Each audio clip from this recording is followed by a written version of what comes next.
ओम शांति। आज 8 जून 2022 की मीठी मुरली सार की मीठे से मंथन। बाबा ने कहा, मीठे बच्चे, विकर्मों से बचने के लिए घड़ी घड़ी अशरीरी बनने की प्रैक्टिस करो। यह प्रैक्टिस माया जीत बनाएगी और स्थायी योग जुटा रहेगा। तो विकर्म अर्थात विकार युक्त कर्म। विकार मतलब काम, क्रोध, लोभ, मोह, अहंकार, ईर्ष्या, आलस्य, राग, द्वेष, भय, अलबेलापन और इसके काफ़ी सारे नाते रिश्तेदार जो हमारे मन को फंसाते हैं। उनसे बचने के लिए घड़ी घड़ी अशरीरी अर्थात आत्मिक रूप का अभ्यास करना है कि मैं आत्मा हूँ, सामने वाले भी आत्मा है, आत्मा के धर्म में टिकना है, देह के धर्म में नहीं। देह के धर्म ही ये विकार है, उससे हमें ऊपर उठना है। ठीक है, आत्मिक, क्योंकि आत्मा का जो स्वधर्म है उसमें टिकना है। और विकर्म, कभी कभी विकर्म ऐसा होता है ना, हम अपने मन से तो नहीं कर रहे हैं, लेकिन सामने वाला कोई आकर हमें ऐसी बात सुना देता है जिससे कि हमारे मन में कचरा बैठ जाता है। कहते हैं ना कि जैसे कोई आया, हाँ, हमें भूख नहीं है, हमें भूख नहीं है, लेकिन वो कुछ बहुत अच्छा लेकर आया और बोल रहा है कि नहीं ज़बरदस्ती खाओ। हम खा लेते हैं उसका मन रखने के लिए, लेकिन बाद में हमें नुकसान हो जाता है, उल्टी आती है, दस्त लग जाता है, पेट खराब हो जाता है। इसमें गलती किसकी है? सामने वाले की, उसने खिला दिया इसलिए? नहीं, गलती आपकी है, आपकी कंट्रोलिंग की। पेट तो आपका है, मुख तो आपका है, हाथ तो आपके हैं, आपको तो समझना चाहिए ना। तो वही चीज़ है, व्यर्थ की बातें, चलो ये तो पेट का भोजन हो, उसी तरह से व्यर्थ का किचड़ा भी कोई अगर डालता है, इधर उधर की बातें, व्यर्थ की बातें जिससे मेरा मन खराब हो रहा है, लेकिन हम फिर भी उसको ले लेते हैं। हम अपने में भरपूर रहेंगे। जैसे कि कोई आया और हमें कह रहा है कि ये 1 कटोरी आटा ले लो, हाँ, 1 कटोरी आटा मैं आपको देने आया हूँ, और आपके पास पहले ही 50 किलो का बोरा रखा हुआ है आटा का, गेहूँ का, तो आप वो आटा लोगे? आप क्या बोलोगे? अरे नहीं नहीं, रहने दीजिए, मेरे पास पहले ही पड़ा हुआ है, मुझे नहीं चाहिए। तो व्यक्ति अपना ले जाएगा, आपको देने आया लेकिन आपने नहीं लिया। उसी तरह से कोई व्यक्ति आपके पास कुछ व्यर्थ की बातें बोलने आ रहा है, किसी इसका उसका सुनाने आ रहा है, हाँ, जिससे आपको कोई मतलब नहीं है, और उसको भी मतलब दर्द है, कुछ लड़ाई झगड़ा करके आया और आपको आके पूरा सुनाया, तो उसने तो अपना कचरा खाली कर दिया, आप ले लिए, आप फंस गए। तो उसी तरह से आप कहो कि नहीं, मेरे पास पर्याप्त है, मेरे पास संतुष्टता पर्याप्त है, हर बात में मैं संतुष्ट हूँ, कोई भी व्यर्थ, मतलब व्यर्थ के लिए मेरे पास खाली जगह नहीं है, समर्थ का बोरा भरा पड़ा है। तो इस तरह से हम अपने मन को बचा लेंगे। यही है विकर्मों से बचने की युक्ति। विकार नहीं हुआ ना, सुनना भी विकार है, व्यर्थ बात सुनना भी, कचरा डालना भी विकार है। तो विकर्म तो जमा होते ही हैं। तो घड़ी घड़ी अशरीरी बनने की प्रैक्टिस करो। अपने आप को आत्मा समझोगे तो आप भरपूर रहोगे, देहभान में आओगे तो खाली हो जाओगे, तो फिर कचरा डलते रहेगा। तो यह प्रैक्टिस हमें माया जीत बनाएगी। प्रश्न, कौन सा निश्चय यदि पक्का हो तो योग टूट नहीं सकता? योग मतलब याद, कोई योगी सन्यासी की बात नहीं है। और सन्यासी के बारे में भी है कि वो लोग जो गीता ज्ञान सुनाते हैं, हाँ, कितनी सारी रामायण महाभारत, मतलब कथा ही कथा सुनाते रहते हैं, प्रवचन चलते रहता है। और फॉलोवर्स तो नहीं कहेंगे, जो श्रोता लोग हैं, फॉलोवर इसलिए नहीं कहेंगे क्योंकि उन लोग सन्यासी को फॉलो थोड़ी कर रहे हैं, वो लोग थोड़ी अपना उसी उनका जैसे चोला धारण करके और व्यासपीठ पर बैठ रहे हैं, नहीं, तो वो लोग तो श्रोता हो गए, जो उन्होंने बोला, क्योंकि उन्होंने जो पढ़ा उसे रटा और रट करके सुना रहे हैं सबको, हाँ। तो फिर भी उनका कितना मान है? जो गीता रट करके, शास्त्रादि रट कर जो सुना रहे हैं, उनको भी जो शिष्यगण, नेता, ये श्रोता लोग हैं, वो लोग कितना मान देते हैं, हाँ। और उनके वाइब्रेशन को टच करने के लिए कम से कम स्टेज पे थोड़ा उनको जाने का मौका मिल जाता, थोड़ा उनके पाँव छू लेते, थोड़ा वो उनको आशीर्वाद दे देते, कितना लगता है ना, उनके वाइब्रेशन को हम टच करना चाहते, फील करना चाहते हैं। जबकि सन्यासियों को खुद भी नहीं पता कि परमात्मा का पता नहीं है, हाँ, वो लोग ब्रह्म तत्व को मानते हैं, लेकिन भगवान कौन है, कैसे आते हैं, कब आते हैं, ये रहस्य तो मालूम ही नहीं है। तो वही बात है। तो योग मतलब कोई योगी नहीं, कोई सन्यासी नहीं, योग मतलब याद। एक बच्चे के साथ भी माँ का योग होता है, किसी का भोजन के साथ योग होता है, किसी का कपड़े के साथ, किसी का प्रकृति के साथ। तो योग यहाँ परमात्मा से, अर्थात परमात्मा के ज्ञान से योग, क्योंकि ज्ञान से हम अपने जीवन को सुधारेंगे। दुनिया में आज ज्ञान अगर किसी को सुनाओ तो कहेंगे कि हमारे पास बहुत ज्ञान है, हमें सब पता है। तो चलो, उन लोगों ने ज्ञान का फोटो देखा हुआ है, जैसे सागर के ऊपर ऊपर कहीं सीन देखा, अंदर तो गए ही नहीं। ज्ञान को समाया नहीं, जबकि रत्न तो अंदर छिपे हैं। तो ज्ञान सिर्फ सुनने सुनाने की चीज़ नहीं है, ज्ञान है धारणा करने की चीज़। जो अपने अंदर उतारेगा, भीतर अपने मन की गहराइयों में जाएगा और ज्ञान को संभालेगा, वो है सच्चा ज्ञानी, सच्चा योगी। और ये वही कर सकता है जो ईश्वर की याद में हो, श्रीमत पे हो। तो कौन सा निश्चय पक्का हो तो योग नहीं टूटेगा। तो सत्युग त्रेता में हम पावन थे, द्वापर कलयुग में पतित बन गए, अब फिर से हमें पावन बनना है, यह निश्चय। जब तक ये निश्चय नहीं होगा कि सत्युग त्रेता में हम ही देवी देवता रूप में थे, पावन थे, और हम ही अभी कलयुग में पतित बन गए हैं, तो फिर से हमें पावन बनना है। और उसी के लिए तो भगवान आए हैं, इस श्रीमत के द्वारा, इस मुरली के द्वारा हमें पावन बनाने की युक्ति तो हमें बता रहे हैं बाबा। तो यह निश्चय से हम विजयी बनेंगे, माया विघन नहीं खिलाएगी, माया हार नहीं खिलाएगी, हम बचे रहेंगे। धारणा, इस पुरानी विकारी दुनिया में कोई भी कामनाएं नहीं रखनी है, क्योंकि पुरानी दुनिया हो गई है, पुरानी जर्जरी भूत दुनिया। खंडहर से कोई दिल लगाएगा क्या? खंडहर कब गिरा कि तब गिरा, है ना, डर लगता है ना, जो बहुत एकदम पुराना जर्जर खंडहर में जाने में भी डर लगेगा। उसी तरह से ये पुरानी दुनिया बिल्कुल जर्जर हो गई है, सभी के अंदर सिर्फ नेगेटिविटी है। तो किसी नेगेटिविटी में हमें नहीं फंसना है, किसी से भी कोई कामना नहीं रखनी है, कामना नहीं रखनी है, और अपने आप को बचा लेना है। कैसे बचाना है? मच्छरदानी का उदाहरण, हम रात में सोते हैं, जिस जिस लोकेलिटी में मच्छर बहुत होते हैं, तो वो लोग मच्छरदानी लगाते हैं ना, नेट लगाते, क्यों लगाते हैं? ताकि कोई मच्छर अंदर न घुसे, शरीर पे कोई रोग फुंसी न हो, कोई भयंकर बीमारी न हो, जब मलेरिया आदि जो मच्छर से होता है उसको बचाने के लिए हम नेट लगाते हैं। तो देखो, शरीर का हम कितना ध्यान रखते हैं कि शरीर में कुछ भी रोग शोक नहीं हो, लेकिन मन का तो कोई ध्यान नहीं है। तो मन को कौन सा मच्छरदानी चाहिए? श्रीमत का।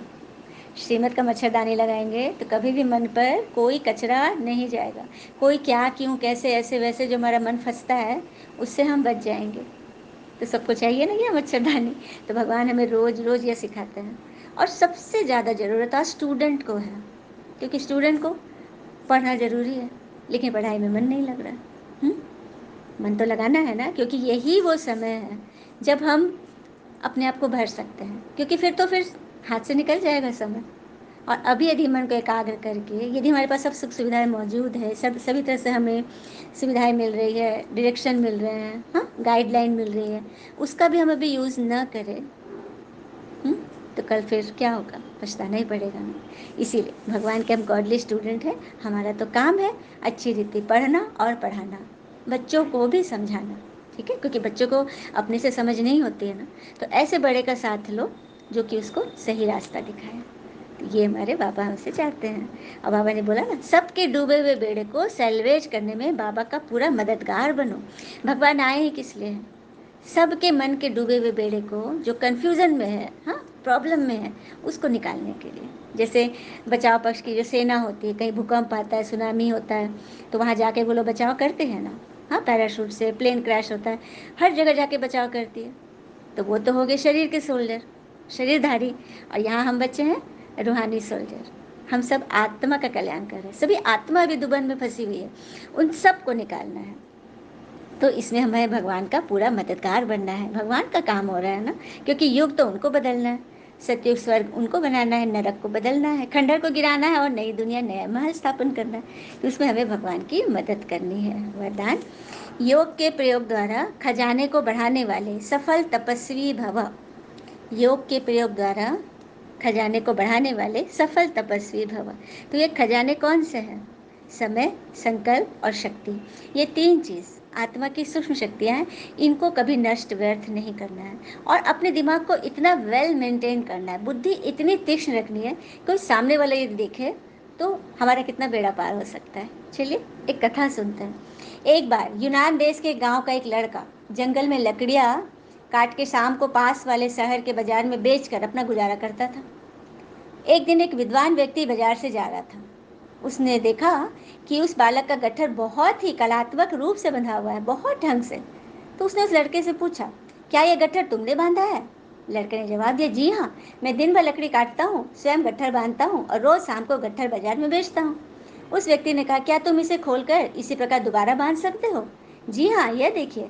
इतना कहते हुए लड़के ने गट्ठर खोला तथा बड़े ही सुंदर तरीके से पुनः उसे बांध दिया। यह कार्य वह बहुत ध्यान, लगन और फुर्ती के साथ कर रहा था और एकाग्रता से। लड़के की एकाग्रता, लगन तथा कलात्मक रीति से काम करने का तरीका देखकर उस व्यक्ति ने कहा, तुम मेरे साथ चलोगे? मैं तुम्हें पढ़ाऊंगा भी और तुम्हारा सारा खर्चा भी उठाऊंगा। बालक ने सोच विचार कर अपनी स्वीकृति दे दी और उनके साथ चला गया। उस व्यक्ति ने बालक के रहने, उनकी शिक्षा का उचित प्रबंध किया। वह स्वयं भी उसे पढ़ाता था। थोड़े समय में उस बालक ने अपनी लगन तथा कुशाग्र बुद्धि के बल पर उच्च शिक्षा आत्मसात कर ली। मैंने अपने जीवन में इसको उतार लिया, पढ़ लिया अच्छे से। और बड़ा होने पर पता है, यही बालक यूनान के महान दार्शनिक पाइथागोरस के नाम से प्रसिद्ध हुआ। और वह भला आदमी कौन था जिसने बालक की भीतरी पड़ी महानता के बीज को पहचाना, उसे पल्लविल किया, उसे मतलब निखारा। वे थे यूनान के विख्यात तत्वज्ञानी डेमोक्रिटस। कितनी सुंदर बात है। तो इस कहानी से हम यही सीखते हैं ना कि हमें छोटे छोटे कार्य भी लगन एवं ईमानदारी से करने चाहिए। उसी में महानता के बीज छिपे होते हैं। तो यहाँ यहाँ हमारा टीचर बनकर कौन आया? किसने हमारे अंदर की उस बीज को देख लिया जो हमारे अंदर महानता और विशेषता और ईश्वर का मदद करने वाले बीज हैं? परमात्मा ने स्वयं, वो हमारे लिए उतर कर आए हैं और हमें बता रहे हैं, सिखा रहे हैं। तो हमें पढ़ना है ना। जैसे उस बच्चे ने कितनी अच्छी रीति पढ़ा और कितना बड़ा दार्शनिक बन गया। तो क्या भगवान पढ़ाएंगे तो हम नहीं बनेंगे? तो हमें क्या बनना है? हमारे लिए तो सबसे बड़ा लक्ष्य है देवी देवता बनना है। तो बनना है ना सभी को। तो इसीलिए भगवान कहते हैं योग का प्रयोग करो, अपने हर खजाने, समय, शक्ति, संकल्प को व्यर्थ मत गवाओ। जैसे कोई साधारण व्यक्ति दिन भर सोच कर भी, घंटे सोच कर भी कोई काम करता है, खूब सोच विचार चलता है। और आप विशेष बच्चों को सेकंड में सोचते हो और कर लेते हो, सेकंड भी नहीं लगता, जैसे पलक झपकता है ना। आपने सोचा और कर लिया। तो ये होती है कुशाग्र बुद्धि, विशेष बुद्धि, भगवान के दाएं हाथ बनने वाले बच्चे की बुद्धि। तो सभी तैयार है ना? स्लोगन, अपने अनादि आदि संस्कारों की स्मृति में रख सदा अचल रहो। अपने अनादि संस्कार के, अनादि मतलब इनिशियल, सबसे फर्स्ट लेवल की आत्मा की जो सबसे पहला है स्वरूप, पॉइंट ऑफ लाइट, वो आत्मा है जो परम धाम में रहती है आत्मा रूप में। और आत्मा का गुण क्या है? 7 गुण। इसीलिए आत्मा को सतोगुणी बोलते हैं। प्रेम, सुख, शांति, आनंद, शक्ति, ज्ञान, पवित्रता, ये 7 गुणों से आत्मा बनी है। और फिर है आदि संस्कार। आदि संस्कार, आदि मतलब देवता, देवता स्वरूप। देवता के क्या संस्कार है? हर्षित मुक्ता, विनम्रता, निर्भीकता, रमणीकता, सरलता, गंभीरता, हाँ, परोपकारिता, प्रसन्नता, सरलता, ये सब दैवी संस्कार है। तो अनादि में हो गए आत्मा के 7 गुण, प्रेम, सुख, शांति, आनंद आदि। और आदि संस्कार हो गए हर्षित मुक्ता और सरलता, विनम्रता आदि। तो इन दोनों संस्कारों को स्मृति में रखेंगे तो सदा अचल रहेंगे, हलचल में भी अचल। कोई बात हमें फंसा नहीं सकती, कोई बात हमें डिस्टर्ब नहीं कर सकती। अभी हमने सुना ना, कोई आया कुछ व्यर्थ सुनाने, तो हमें कचरा नहीं लेना है, कचरा नहीं लेना है।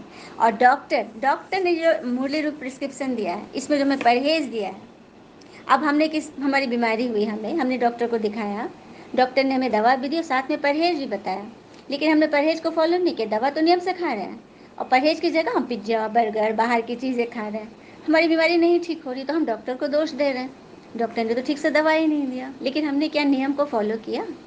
बिल्कुल नहीं।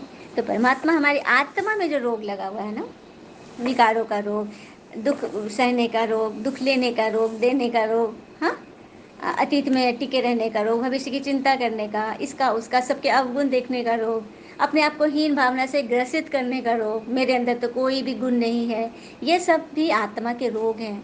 इनको ठीक करने के परमात्मा ने जो ज्ञान सुना है, जो परहेज दी है कि हमें ऐसे करना है, तो उसको धारण करना है।